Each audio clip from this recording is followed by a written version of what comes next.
Hello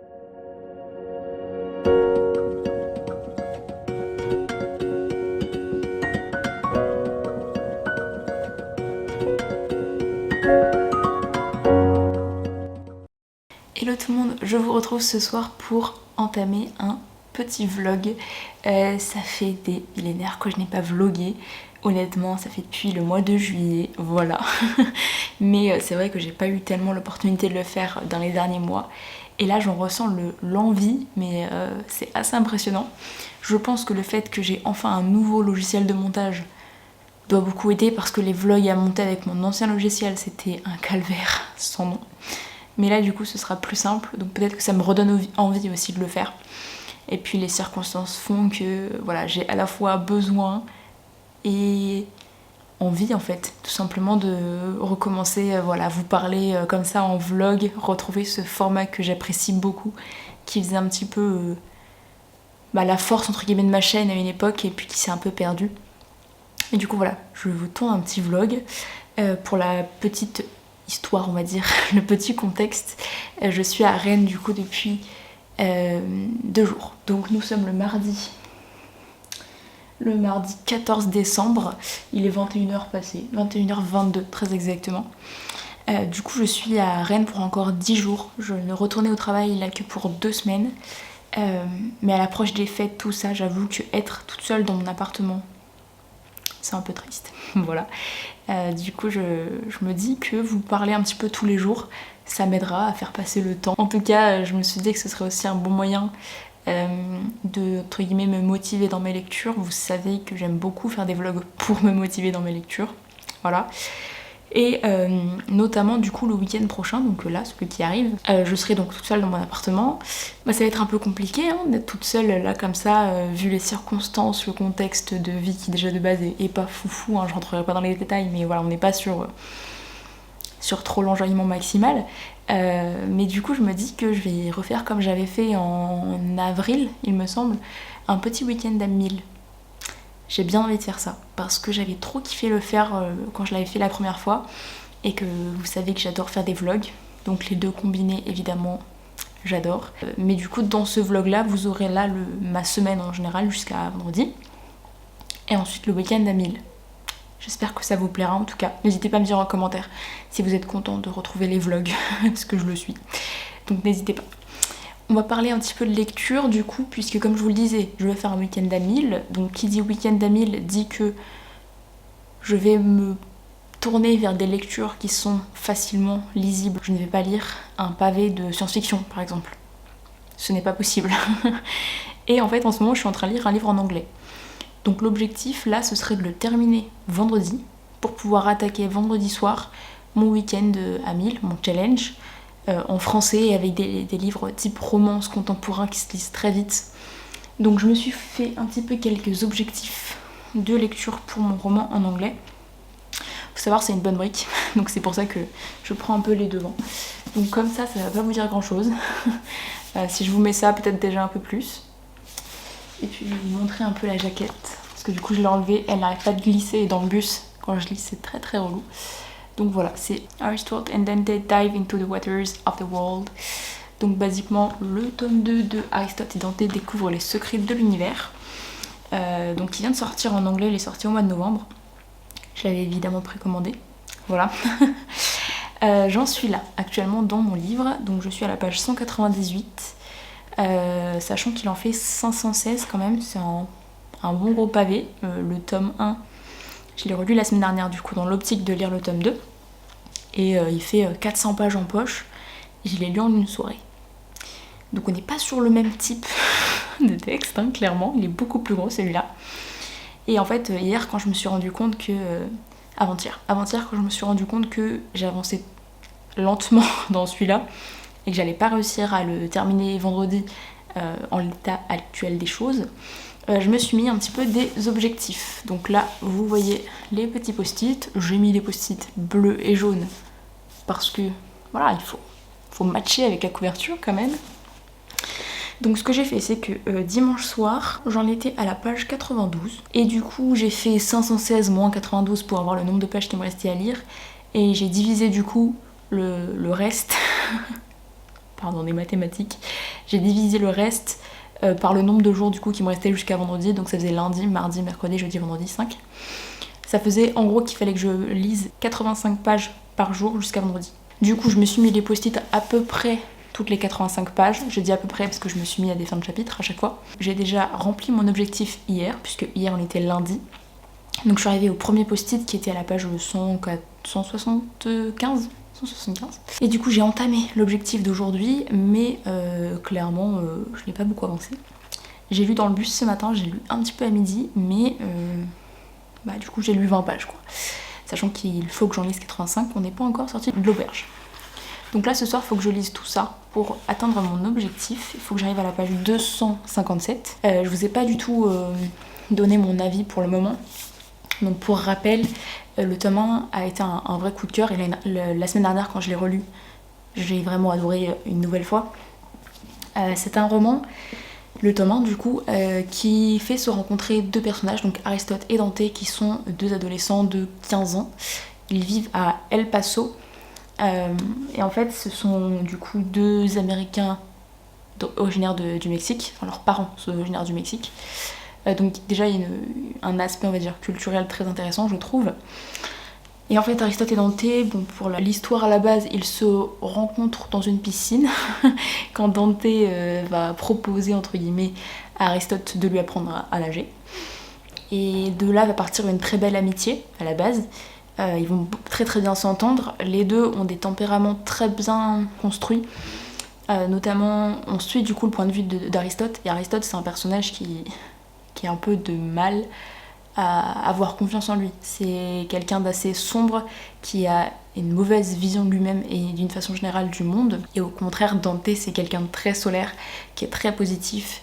Et les deux ensemble fonctionnent très très bien. Et en fait, au fur et à mesure du temps, on se rend compte que finalement, c'est peut-être plus que de l'amitié qu'ils ressentent l'un pour l'autre. Il faut savoir que l'histoire commence en 1987. Ce contexte-là, au niveau de l'homosexualité, c'était très compliqué. C'était pas encore abordé dans le tome 1. Le tome 1, finalement, reste assez en surface, je trouve. Il est très bien, il est très beau. Mais maintenant que je lis le tome 2, je me rends compte qu'il reste assez en surface sur certaines thématiques. Et là, dans le tome 2, on rentre du coup plus dans le vif de certaines choses. Et notamment, là, on commence à parler du sida. Et j'ai encore jamais lu de roman qui parle vraiment de ce sujet-là. Du coup, ça m'intéresse beaucoup. Et pour le moment, je passe un bon moment de lecture. C'est assez marrant, en fait, d'avoir lu le tome 1 en français. Et là, de lire le tome 2 en anglais. Parce que, alors je dirais pas que les caractères des personnages changent, mais ça change du moins la vision qu'on peut avoir d'eux. Donc c'est assez étrange. Mais j'aime bien. Je suis contente de le lire en anglais, au contraire. Et j'aurais aimé en fait relire le tome 1 en anglais, mais je ne l'ai pas actuellement. J'avais envie de le lire vite. À la base, j'étais censée juste le survoler pour me rappeler des détails. Et au final, je l'ai relu intégralement parce que j'étais trop prise dans l'histoire. Bref, je vous laisse là. Je vous donnerai mon avis sur le roman en général. Une fois que je l'aurai terminé, ça aura plus de sens. Mais en tout cas, pour le moment, j'aime beaucoup. Et j'ai hâte de continuer. Hello tout le monde, bon je vous retrouve finalement plus tard que ce que j'aurais pensé. J'aurais aimé plus vlogger cette semaine. Mais ça n'a pas été le cas, tout simplement. Les occasions ne se sont pas présentées. Donc nous sommes vendredi déjà. Le vendredi 17 décembre, il est 18h. Et du coup, je viens vous reparler un petit peu de tout ce qui s'est passé cette semaine, notamment au niveau de la lecture. C'est quand même le plus intéressant. Et du coup, mercredi, jeudi, je n'ai pas pris la caméra. Mercredi parce que je me disais que j'allais avancer un petit peu dans le bouquin avant de vous reprendre parce que j'avais pas tellement avancé. Je tiens à dire que j'ai atteint mes objectifs tous les jours. Je l'ai fini d'ailleurs, je viens de le finir. Mais du coup, comme j'avançais finalement que, entre guillemets, de 85 pages par jour, je me suis dit, j'ai plein de choses à dire, mais je les dirai en faisant un gros bilan en fait du bouquin à la fin. Jeudi, donc hier, j'aurais pu dire certaines choses, mais en fait, ce livre m'a mise assez mal, je vous expliquerai pourquoi après. Et du coup, hier, j'étais complètement dans l'incapacité de venir vous faire un update. Mais du coup, comme aujourd'hui je l'ai terminé, je vais pouvoir vous faire un bilan global de mon avis sur ce bouquin. Je vous présente donc le premier livre de ma vie. De ma vie, en 22 ans, avoir réussi à me faire pleurer. Voilà. C'est quand même un gros truc en fait. Si j'ai pleuré dans celui-là, c'est moitié à cause du livre et moitié à cause de moi toute seule en fait, de ma vie. Tout simplement parce que le personnage principal dans ce bouquin vit la même chose que ce que j'ai vécu il y a 4 mois à peine, qui est une douleur qui est évidemment toujours présente vu la violence de la chose, entre guillemets. Donc évidemment ça a fait ressurgir beaucoup de choses. J'ai trouvé que c'était assez magistralement écrit. Je me suis beaucoup retrouvée en fait dans ce que vit Aristote pour le coup. Et du coup, j'en ai pleuré, voilà, j'ai appelé mon copain en pleurant hier soir parce que, voilà, c'était compliqué pour moi. Évidemment, il va prendre une place particulière pour moi, mais en même temps, j'ai quand même pas mal de choses à vous en dire. Je vais tempérer mon propos, c'est-à-dire qu'il y a des choses sur lesquelles je vais revenir peut-être d'une façon plus négative, même si on n'est pas vraiment sur des points négatifs en soi, mais voilà, quand même. Et des points évidemment extrêmement positifs parce que j'ai beaucoup de choses positives à en dire. Je vais commencer par les aspects peut-être un peu plus négatifs et mon avis sur ces points négatifs va partir d'un premier postulat, c'est que j'ai vu passer il y a quelques mois quand ce livre a été annoncé des propos comme quoi ce livre était transphobe. Voilà, j'ai vu passer ça sur les réseaux, donc j'avais lu la citation en question qui arrive je crois à la page genre 5 du roman. Et effectivement, hors du contexte, il peut arriver que ce livre présente des biais, je ne dirais pas transphobes, mais très genrés. C'est-à-dire qu'on est sur un récit qui présente typiquement que les garçons, c'est comme ça, les filles, c'est comme ça. Voilà. Je vous préviens tout de suite, voilà, parce que je sais que certaines personnes peuvent être complètement trigger par ce genre de postulat. Mais à la fois, cette personne qui disait que ce livre était transphobe, je ne suis pas 100% d'accord avec elle. Je vous explique mon point de vue. Effectivement, la phrase prise hors de son contexte, alors pour le coup la phrase, est-ce que je peux vous la retrouver pour vous la dire pour que vous ayez une idée? I like being a guy. I mean, I like having a penis. Donc effectivement, sur cette phrase-là, on est complètement sur quelqu'un qui associe avoir les attributs sexuels en rapport avec le genre qui est, on va dire, généralement attribué.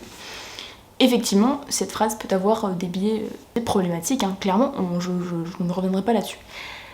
Cependant, on est sur un roman, je vous l'ai dit je crois mardi, qui se place dans la fin des années 80. Avant de poursuivre, je vous affiche à l'écran des informations que j'ai pu trouver, qui sont sourcées dans la barre d'infos, au sujet de l'histoire de la médiatisation de la transidentité notamment. Pour appuyer mon propos, c'est simplement pour vous montrer que la médiatisation de la transidentité est quand même très récente et que la fin des années 80, finalement, c'était simplement, entre guillemets, le début de la médiatisation autour de la transidentité. On a une déconstruction, entre guillemets, à faire qu'ils n'ont pas encore faite. Pour moi, il faut prendre en compte le contexte social de l'écriture de ce roman. Donc, la déconstruction, pour moi, en fait, on la voit au fil du roman. Dans le roman, l'auteur se remet aussi en question, puisqu'on a aussi des moments où, justement, Aristote se pose des questions et se dit « Ah oui, peut-être qu'il ne faut pas considérer les choses de cette façon-là. » Est-ce que vous voyez ce que je veux dire? C'est-à-dire carrément, pour moi, une déconstruction au fil du roman. Je terminerai par dire que je ne suis pas concernée par le sujet de la transidentité, donc je n'ai effectivement peut-être pas le meilleur regard dessus. On est complètement d'accord là-dessus. Je serais d'ailleurs très intéressée de connaître l'avis de certaines autres personnes sur ce sujet-là. Pour le reste, j'ai adoré. Est-ce que je l'ai adoré parce que il m'a fait penser à mon histoire personnelle? C'est sûr et certain. Mais c'est quand même un roman dans lequel il y a beaucoup de très bonnes choses. On sent qu'en fait l'auteur, j'ai lu les remerciements à la fin et je sais que c'est le cas, on sent qu'en fait, après l'écriture du premier tome, donc Aristote et Dante découvrent les secrets de l'univers, qui était sorti en 2012, après ce roman, en fait, il s'est senti un petit peu insatisfait de ce qu'il avait fait.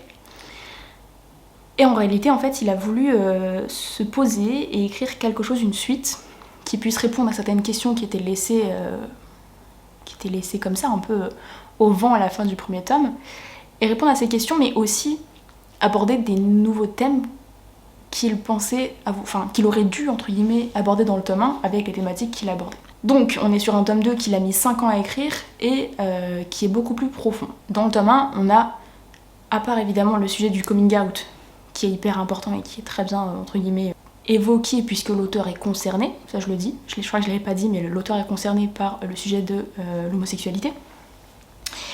Donc, dans un tome 1 qui effectivement aborde des choses importantes, mais peu, entre guillemets. Dans ce tome 2, on a vraiment des thématiques très très compliquées. Gros trigger warning, encore une fois. plein de choses. Je pourrais même pas toutes les énumérer. Mais on sent vraiment que l'auteur veut prendre position sur certaines choses, notamment la gestion de la pandémie de sida, voilà, de la fin des années 80. Donc on sent que déjà il veut prendre position par rapport à tout ça, mais il y a plein de choses qui se passent aussi dans la vie d'Aristote et Dante qui font qu'en fait ça permet de mettre en valeur, de mettre en lumière certaines choses qui n'étaient pas abordées dans le tome 1 et qui sont super importantes. Des choses qui se passent au niveau des familles des deux personnages notamment. Je ne rentrerai pas dans les détails, je vais vous laisser un petit peu découvrir ça si vous avez envie de le lire, mais vraiment, il y a plein de choses super intéressantes. Et puis on a des nouveaux personnages qui arrivent et qui permettent, entre guillemets, à Aristote de s'ouvrir aux autres. Ça fait plaisir quand on a lu le tome 1 quand même. C'est un roman qui à la fois est beaucoup plus lumineux et à la fois beaucoup plus triste. Parce qu'on a vraiment ces deux pans qui sont abordés, on a quand même 500 pages de livre, donc on a de quoi faire. Très lumineux dans le sens que Aristote s'ouvre au monde, s'ouvre aux gens. Donc de ce côté-là, de ce point de vue-là, c'est... Quand on aime les personnages, on passe un moment incroyable à voir cette évolution. Et de l'autre côté, on a toutes ces thématiques très difficiles qui sont abordées, des questions qu'on se posait à la fin du tome 1 qui trouvent leur réponse. Et voilà, c'est des choses qui sont pas forcément évidentes à lire. Donc on a ce côté assez triste et plombant, hein, pratiquement, mais les deux font un mélange qui est assez curieux et assez intéressant à découvrir en fait au fil des pages, parce qu'on ne sait jamais ce que le chapitre d'après va nous réserver. Moi, la chose qui m'a fait rappeler mon histoire personnelle, je ne m'y attendais pas du tout. J'ai tourné la page, j'ai lu ce qui se passait, j'ai fait non, pas ça. Voilà, je m'y attendais pas du tout. Donc voilà, je vous conseille de le lire. Si vous avez aimé le tome 1, je pense que vous aimerez le tome 2. Je ne reviendrai pas sur tout ce que je vous ai dit, juste faites attention aux trigger warnings. Mais c'est un très bon roman selon moi, il est plus long, plus dense, plus profond que le premier tome, peut-être un poil trop long, mais il vaut vraiment la peine en fait. Et d'ailleurs, si vous vous posez la question, l'anglais est extrêmement abordable, je l'ai lu comme un roman français, je lis juste un petit peu moins vite, mais je l'ai lu comme un roman français. C'est vraiment très accessible, il n'y a pas de vocabulaire particulièrement compliqué, il n'y a pas des tournures de phrases bizarres, c'est vraiment très très simple. Donc n'hésitez pas à le découvrir en anglais puisqu'il n'est toujours pas sorti en français et que je ne sais pas s'il sortira en français. Je vous invite à le découvrir parce que c'est vraiment une très bonne lecture pour ma part. Et maintenant, je ne sais pas ce que je vais faire dans l'absolu, je pense maintenant. Je pense que je vais travailler un peu parce qu'on a un rapport à rendre avec mon groupe demain. Donc il faut qu'on travaille dessus. Il était déjà entamé, donc il n'y avait plus grand chose à faire, mais quand même. Donc on va travailler là-dessus. Et puis je commencerai mon week-end d'Amil une fois que j'aurai terminé mon travail et que j'aurai mangé. Ça se trouve que ça sera 22h. Je sais pas, je vous dirai. Et je ne sais même pas encore avec quel livre je vais commencer. J'ai mes petites idées, mais j'ai pas encore décidé. Donc je vous dirai, ça va être soit de la romance, soit du contemporain, soit de la fantaisie. J'ai une idée de petits romans fantaisie qui pourraient être sympas aussi, donc je ne sais pas encore, je n'ai pas encore statué. Je reviendrai évidemment vous dire tout ça quand j'aurai décidé. Je viens de penser à une chose que je voulais rajouter. Il y a un autre point sur lequel j'aimerais revenir dans les points un peu négatifs, c'est que j'aurais aimé que l'auteur aborde quand même plus le sujet tout simplement de la sexualité des adolescents. Surtout quand on sait que c'est un roman qui parle du sida. On est sur des personnages qui sont dans leur première relation et qui ont leur premier rapport. Et j'aurais aimé que... Alors c'est bien qu'ils le fassent entre guillemets dans l'ombre, mais j'aurais aimé que sur un roman comme ça qui traite de l'homosexualité, qui va parler du sida aussi, qu'il y ait au moins des petites choses qui soient dites entre guillemets sur l'importance de se protéger, ce genre de choses. Voilà, j'aurais aimé qu'il y ait ce point-là quand même un petit peu abordé, même si c'était juste une fois, juste quelque chose de très rapidement dit.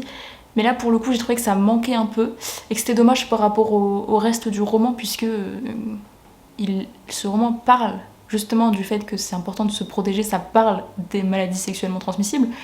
Donc c'est dommage en fait de pas l'appliquer directement au personnage. Les MST c'est partout et tout le monde en fait, donc voilà. Donc ça m'a un poil manqué et ça peut manquer à d'autres personnes, donc je le spécifie. Je tiens à dire que moi, si ça m'a autant atteinte ce qui se passe dans ce roman, c'est parce que je suis concernée par une partie de ce qui se passe, pas tout, mais une grosse partie.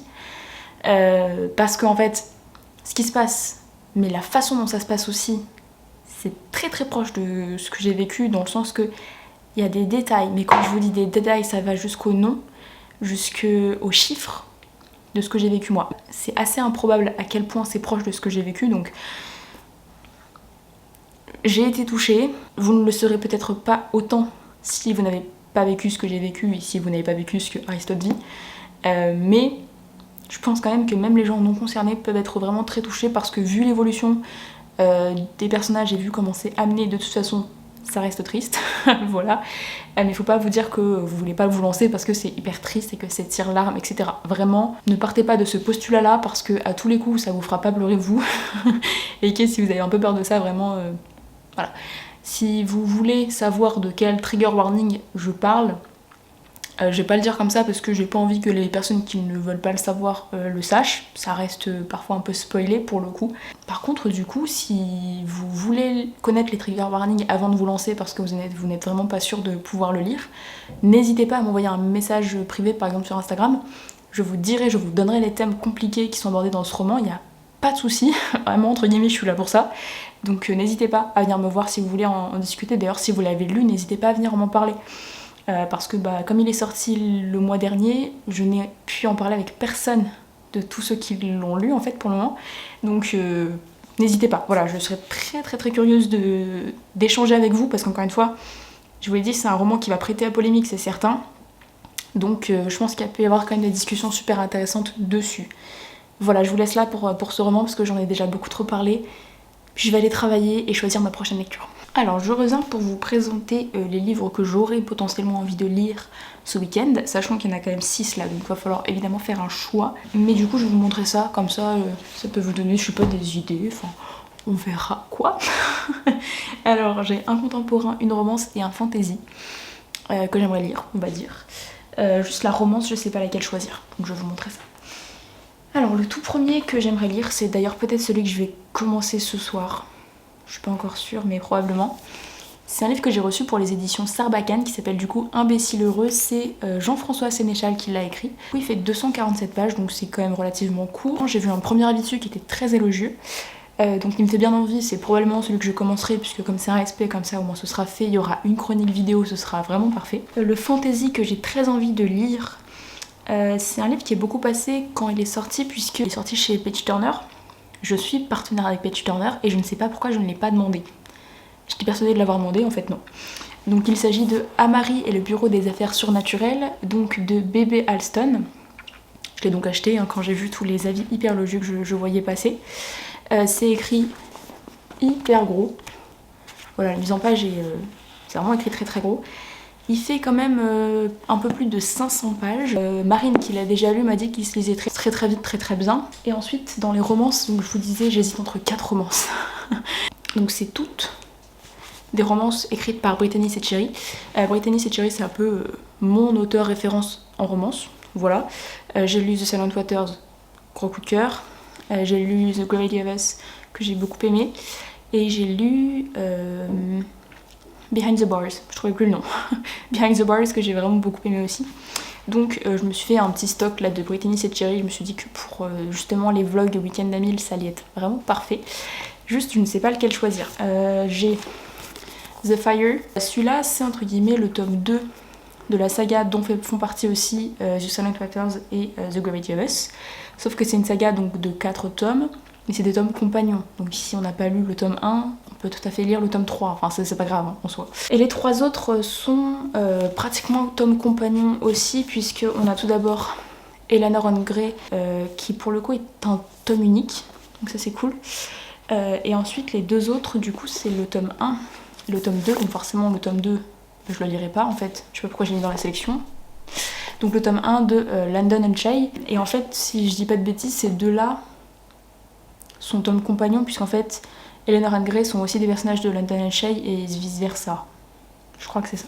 Peut-être, je suis en train de me dire en fait que ce serait plus logique de peut-être mettre celui-là de côté, puisque je vais pas lire le tome 2 tout de suite.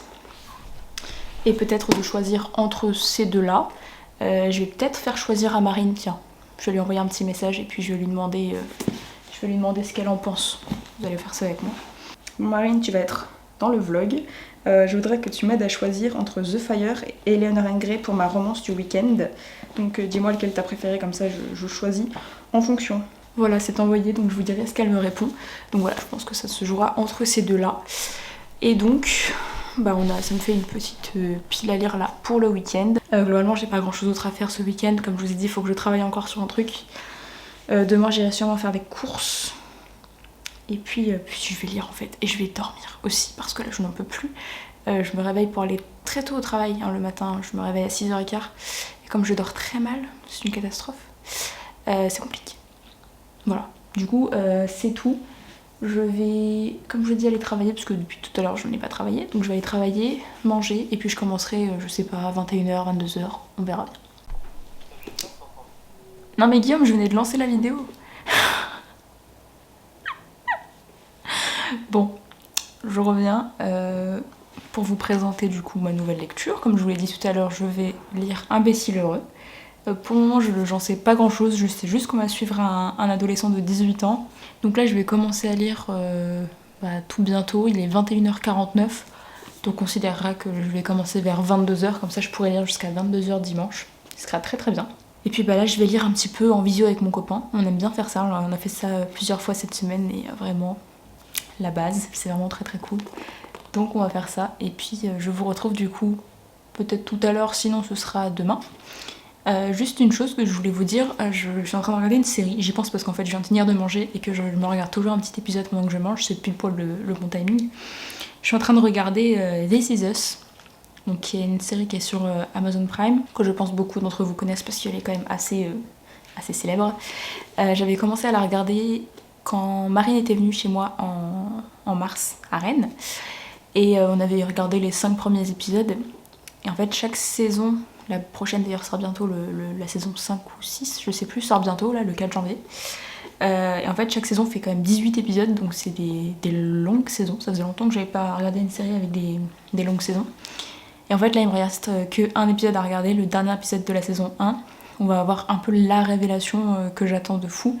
Sauf que j'ai quand même arrêté mon ordinateur pour pouvoir lire. Et ça, c'est quand même un gros sacrifice parce que je veux absolument savoir.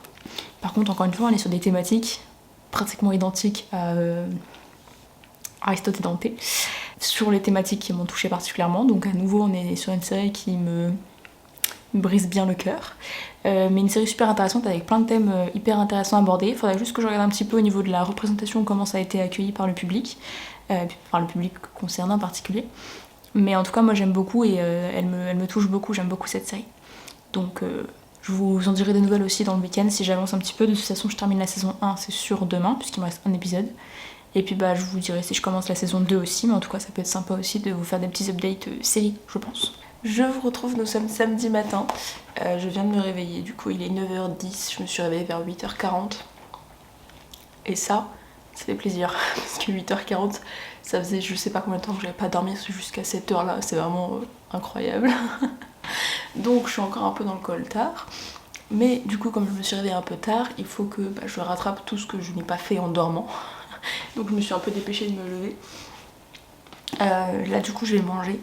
J'ai pas encore décidé si pendant que je mangeais je lisais ou si je regardais le dernier épisode de la saison 1 de This Is Us du coup. En fait il y a un truc qui me réfrène, c'est que j'aime pas trop en fait. Voilà. J'en suis à la page 71. Ça donne ça, je suis pratiquement au tiers. J'accroche pas trop avec ce roman. Déjà sur l'aspect écriture, il faut savoir que c'est un livre qui a d'abord été publié au Québec. C'est écrit en québécois, entre guillemets. Du coup, c'est quand même un français qui est un peu différent au niveau des mots de vocabulaire, au niveau de certaines tournures de phrases. Donc en fait, quand j'ai commencé à lire, je comprenais pas grand chose. Il fallait que je relise plusieurs fois les phrases, tout c'est compliqué. Alors comme ça, je pense que ça pourrait se lire facilement, mais je pense que hier j'étais fatiguée, j'y arrivais pas. Bref, donc ça va pas aider à me mettre dedans. En plus, je trouve pas l'histoire passionnante, entre guillemets, quoi. On suit Chris, du coup, qui est un adolescent qui vient d'avoir 18 ans. On comprend dans sa tête que c'est un garçon qui est handicapé. En fait, sa mère disparaît le jour de ses 18 ans, donc il se retrouve tout seul livré à lui-même. Et du coup on va suivre en fait ce garçon tout simplement essayer d'avancer dans la vie alors que sa figure maternelle a disparu, il a plus de père évidemment. Et en fait c'est un garçon que tout le monde aime, hein, c'est le garçon hyper gentil par excellence que tout le monde adore. Du coup il se fait un peu aider par-ci par-là, tout ça, on lui propose de faire certaines tâches aussi. Donc on va voir, je vais quand même essayer de l'avancer un peu ce matin. Faudrait même que j'essaie de le terminer ce matin, mais j'y crois très moyennement parce que faut du coup qu'on termine ce fameux rapport qu'on doit rendre avec mon groupe aujourd'hui, et j'aimerais bien l'avoir bouclé ce matin, comme ça c'est fait, sachant que cet après-midi je dois aller faire des courses. Enfin bref, donc faut vraiment que je me mette un coup de pied aux fesses. Et je me dis qu'une fois que j'aurai terminé celui-là, les autres avanceront beaucoup plus vite. Parce que autant à Marie, je sais que je vais l'adorer, et du coup The Fire, puisque Marine a décidé que ce serait The Fire, je sais que les deux j'avancerai vite. Donc je prends un peu de retard avec celui-là, mais en même temps les autres se liront beaucoup plus rapidement.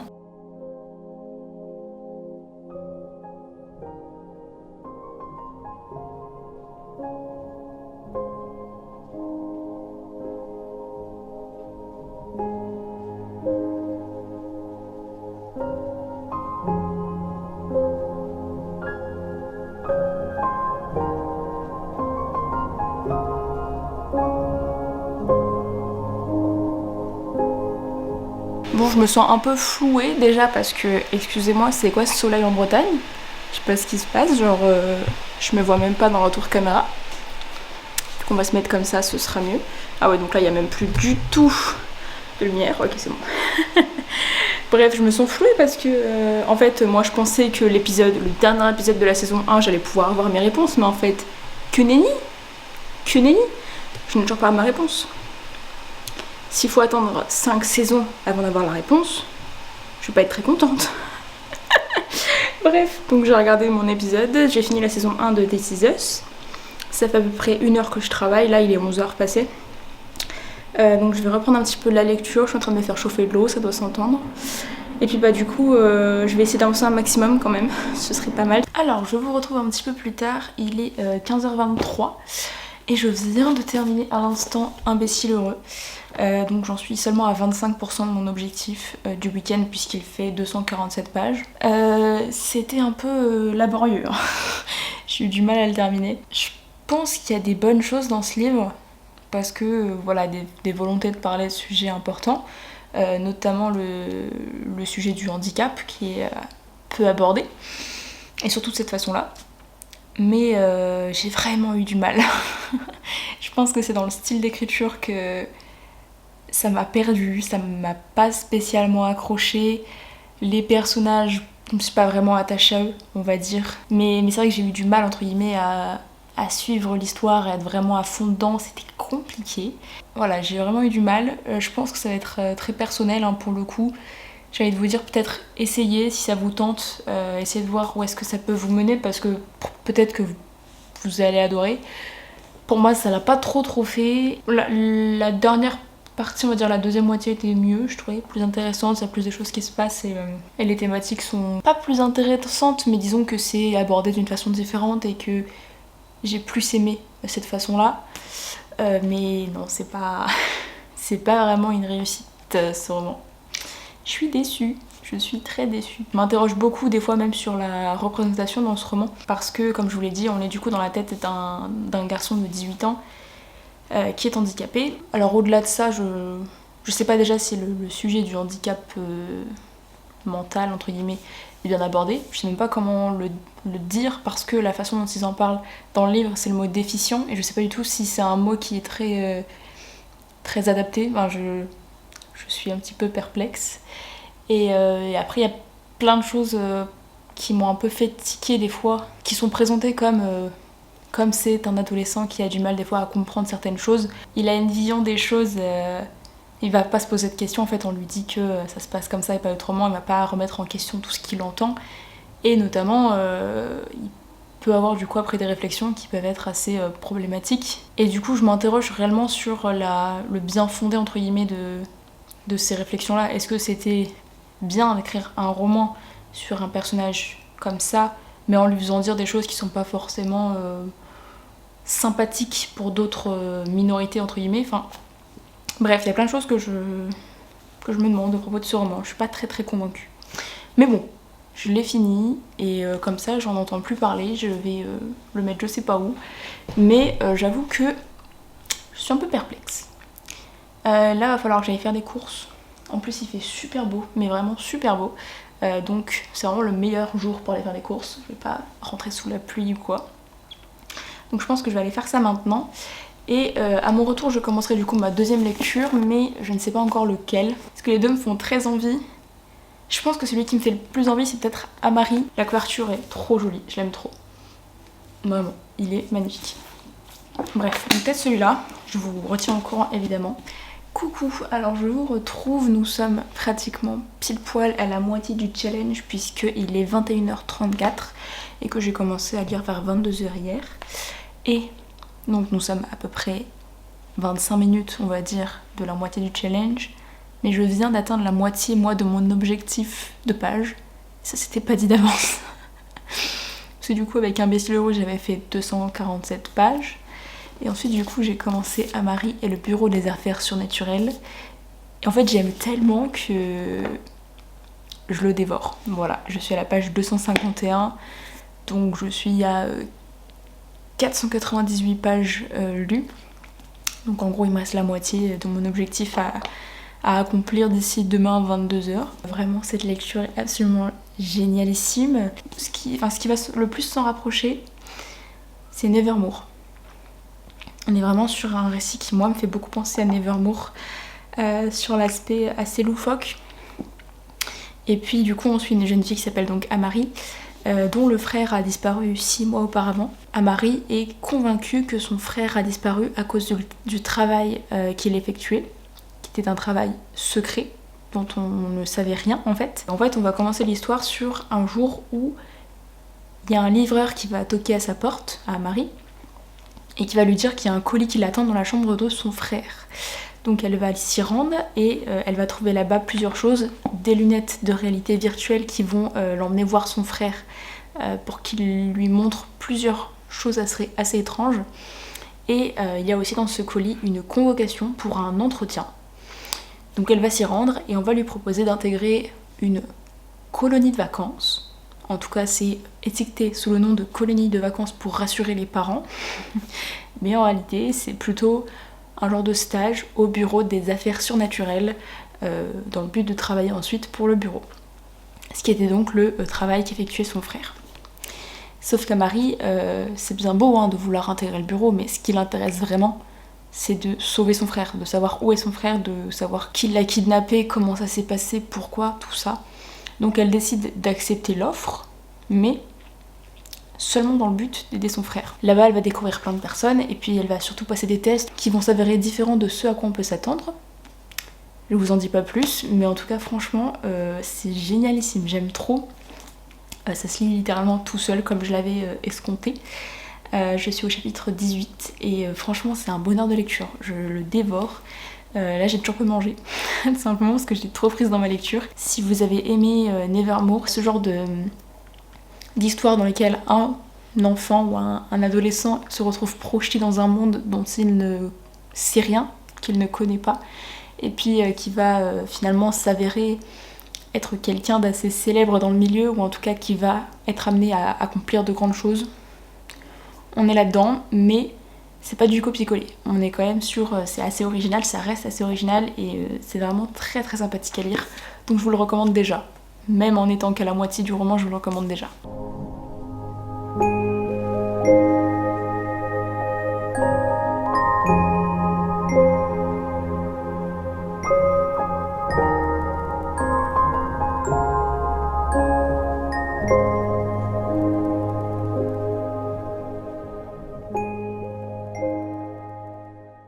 Hello, je vous retrouve du coup, nous sommes maintenant dimanche 19 décembre. Ça fait officiellement 1 an aujourd'hui que j'ai emménagé ici. Ça fait 1 an que je vous ai tourné le vlog New Life, où j'étais partie depuis Grenoble pour arriver ici et voir pour la première fois mon appart et tout. C'est fou. Bref, c'est aussi le jour où je termine, vraiment à l'instant, Amari et le bureau des affaires surnaturelles. Donc je le termine à l'instant, il est presque 13h là, 12h59. Et j'ai vraiment passé la matinée à le lire, histoire de pouvoir le terminer avant de manger. Je n'ai pas encore mangé. Et c'était vraiment une super bonne lecture. Ça m'a laissé à la fois des vibes, comme je vous l'ai dit hier, de Nevermore, d'Harry Potter, mais aussi Gardien de Cité Perdue en un sens, et un petit peu un poil de la quête des Willan sur le côté je vais sauver ma famille qui a été enlevée, kidnappée, voilà, qui a disparu quoi. Du coup ça m'a laissé plein de vibes de bonnes sagas de fantasy fantastique que j'aime beaucoup. Donc forcément j'ai aussi beaucoup aimé Amari. Je vous ai dit hier que c'était de la fantasy, non, c'est du fantastique. Mais c'est du bon fantastique, c'est du fantastique comme je l'aime entre guillemets. Vous savez que des fois le fantastique ça ne fait pas tout avec moi, j'ai parfois du mal. Mais là j'ai beaucoup aimé parce qu'on a tout cet aspect un peu magie qui est ajouté, même si on a des créatures surnaturelles dans un monde contemporain normal entre guillemets, on a quand même plein de choses qui sont surnaturelles, merveilleuses et du coup c'était super intéressant. Donc les personnages étaient vraiment cool, des petites choses un peu prévisibles, mais c'est peut-être aussi parce que j'ai l'habitude de lire ce genre de récits aussi. Plein de choses hyper intéressantes au niveau de la représentation notamment, puisque je pense que ça se voit sur la couverture. Amari, le personnage principal, est une petite fille qui est noire, et puis en plus il y a des liens qui sont faits par rapport à ça dans le roman au niveau des préjugés notamment, et c'était super intéressant. L'histoire en elle-même était chouette, ça transmet des belles valeurs d'amitié, ça transmet des belles valeurs familiales. Le monde, l'univers est super bien ficelé, je trouve. On n'est pas sur un monde extrêmement bien construit parfaitement comme dans un bon gros roman de fantasy, mais il y a ce côté loufoque qu'on a aussi dans Nevermore et qui est génial en fait, parce que c'est juste un roman qui a vocation à nous faire passer un bon moment de lecture dans un roman fantastique, dans un roman qui nous fait nous évader, et c'est exactement ce qui s'est passé avec moi, en tout cas dans ma lecture. Donc n'hésitez pas à le découvrir à votre tour, c'était vraiment chouette, et c'est un premier tome de saga, donc j'ai hâte de lire la suite. Il faisait 520 pages, donc plus les 247 d'Imbécile Heureux, j'en suis rendue à 767 pages là, actuellement. Donc j'ai quand même encore un peu de chemin. Je pense que je vais commencer du coup comme j'avais prévu, une petite romance. Je vous retrouve, il est 20h12 et je viens d'atteindre mon objectif de 1000 pages. Je suis pile poil à 50% dans ma romance, du coup dans The Fire de Brittany Setcheri. Donc 50% du roman, je suis à la page 233.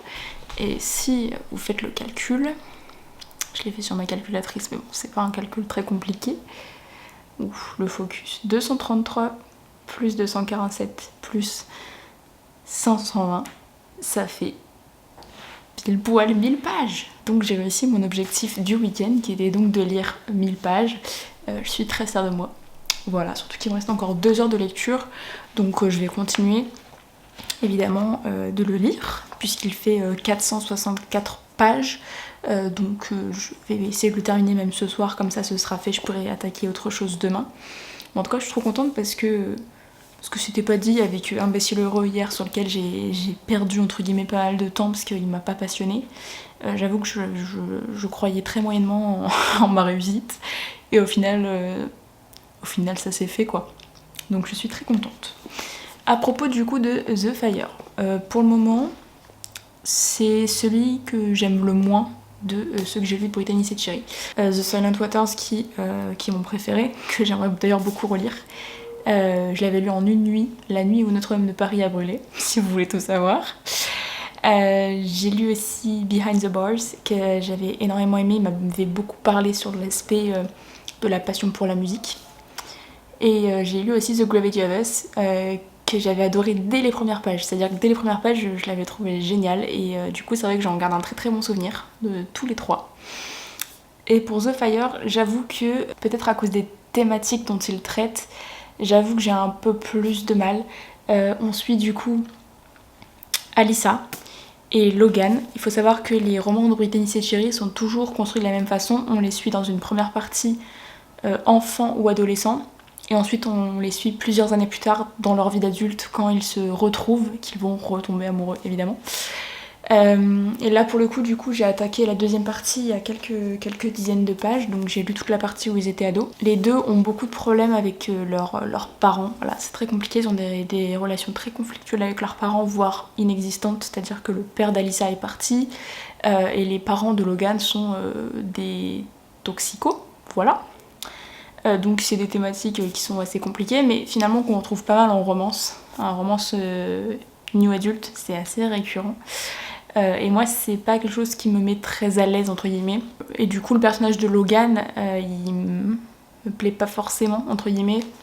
Mais j'attends de voir par la suite comment ça va évoluer. On sait là, du coup, plusieurs années plus tard que ça a évolué, hein, qu'il a changé, etc. Mais voilà, il y a toujours une petite partie de moi qui a du mal à s'attacher à ce genre de personnage, quoi. Donc je vais quand même lire la suite évidemment, hein. Ça reste un bon roman, j'ai juste un gros problème avec la traduction. Je l'avais pas eu dans les précédents romans de Brittany Setcheri, ça m'avait pas particulièrement dérangé. Là j'avoue que entre les fautes de frappe et les tournures de phrases qui sont très bizarres, par exemple la mère d'Alyssa c'est une avocate très riche qui a un vocabulaire assez soutenu. En fait elle parle d'une façon soutenue mais son vocabulaire parfois ne colle pas avec le reste de la phrase. C'est très étrange. Donc je suis un peu perplexe vis-à-vis de cette traduction. Je vais manger, je pense, en regardant un épisode de This Is Us, évidemment. Concernant This Is Us, j'ai réussi mon objectif de 1000 pages, tout en ayant regardé quand même 8 épisodes, je crois, de la série depuis que j'ai commencé le challenge vendredi soir. Donc je trouve que c'est pas mal quand même. Je pense que j'ai fait vraiment que ça.